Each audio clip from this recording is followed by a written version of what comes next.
What's going on, guys? It's Hunter. Today I'm going to be talking about the biggest mistakes that I see people make when they're running their Facebook ads. So the first thing that I want to talk about with ads is absolutely simplicity. The biggest mistake that I see people make is that they try to A/B test way too much. The reason for simplicity is that if you have, say for instance, these two ad sets are a lookalike audience for 1%, one is for 30 days and one is for 180 days. What a lot of people don't know is that these audiences actually overlap. So if you're running two campaigns next to each other that have the same type of demographic inside of them, you're actually bidding yourself up.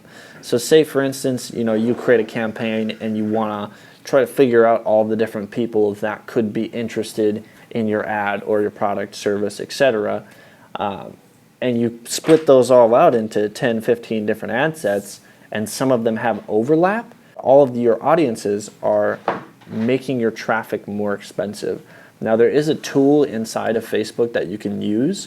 If you go, say, to your audiences section, it's pretty easy to use. It'll give you a good idea of what to do and what not to do. So for instance, say that I take 1 to 2% lookalike audience, leads the last 180 days, 75% views, leads last 30 days. And then I want to check that.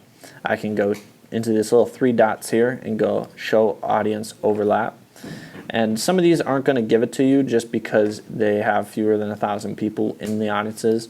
Under that number, Facebook likes to protect the privacy of those members, so especially for things like website visits and that kind of thing, you'll be able to see that. But as you can see, it'll give you a kind of little Venn diagram. It'll give you the percentage of the overlap, so you know how much it's going to increase your cost of traffic, and it'll show you how many people are actually in that overlap. Now, the second thing that I see people do wrong all the time, and this is super common, is that they constantly are editing their ad sets. The reason that becomes a problem is because you see this little bar here. This is going to show you how long and how much data it's going to take to optimize your given ad set. And every time that you make a significant edit to your ad set, this restarts. So say if you're fully optimized and say it costs you, for example, $3,000 to $5,000 to optimize that ad set fully. If you make an adjustment to this ad set, it's going to reset the entire thing. So the problem is you basically threw that money out the door. Now you do have that audience built that you can utilize, but you're still not getting the full benefit from just making sure your stuff is set up correctly from the get-go. Now there's a couple little things that you can do to circumvent that problem. Instead of editing the audience, simply duplicate the audience, make the adjustments in your duplicate. So say I go, instead of wanting to use the lookalike, I want to use, say, 4 to 5%. And then I can subtract the duplicate, and now I've created this new audience, and I would rename and save it. Don't turn off your optimized ad sets until your new adjustment is fully optimized here. Otherwise, like I said, you're just wasting money.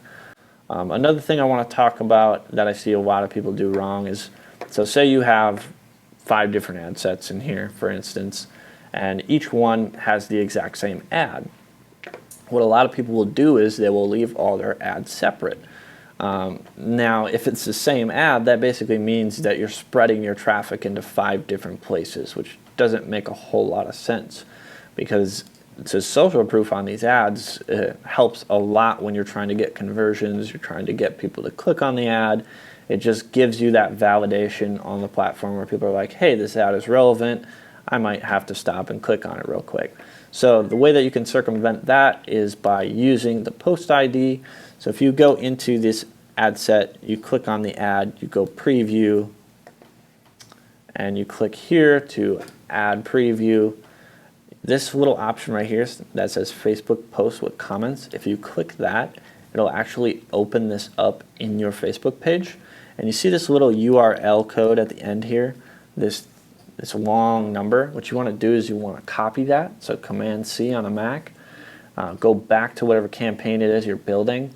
So you want to take that post ID and then go into whatever audience you're trying to add that exact same ad to. and you would click on whatever one you want to replace that's already in there. Maybe it is the exact same ad and you're just trying to daisy chain them all together. Instead of creating an ad, you want to go use existing post. Click this little option here and Command V on a Mac to paste that post ID in there and click submit. And what it'll do is it'll bring up the post. You can see that it contains all the social proof, everything stays the same, and now you are compounding all of that traffic into the exact same place. Another thing I want to talk about is just experimentation.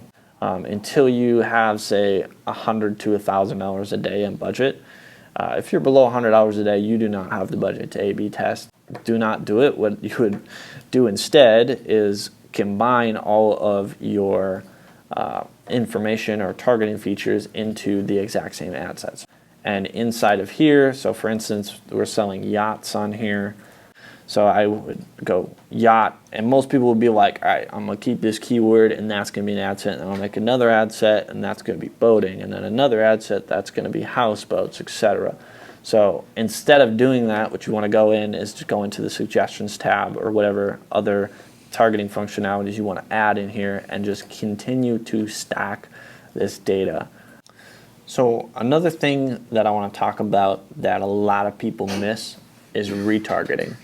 I did talk about this a little bit in my last video that I made, but a lot of people overlook how big of an impact retargeting can make. My general rule of thumb, and I've gone back and forth with the Facebook team a lot on this, is that the budget optimization of that, what's the split look like? Is it 50-50? How much do you actually spend on retargeting? My general rule of thumb is the 80-20 rule. 20% should be spent on retargeting and 80% on the front end. Your front end's always going to get you better results, better data, better optimization. But the thing is that most people on the platform are going to take 26 impressions before they're actually able and willing and trust you enough to make a purchase or a conversion or give you their information for a lead. So it's very important that you're seen multiple times when you're running these ads. I see it all the time. People will just run a front-end Facebook ad and they can get good results, but they can't reap the full benefit that you could when you're running retargeting in conjunction to that front-end ad. So always make sure that you're retargeting people. If you want to know the exact specs on how to retarget people efficiently, look at my other earlier Facebook video on how to spend $100 a day on Facebook ads.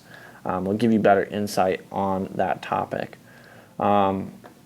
If there's another question that you guys have about Facebook ads, just literally drop a comment and I'll try to answer it in some of these upcoming videos. But as far as mistakes, I think those are the biggest ones that I see people make. Other than those, you have the issue where people use just manual targeting. I talk about that again in that other Facebook video, so I suggest watching that one as well to kind of get the full picture.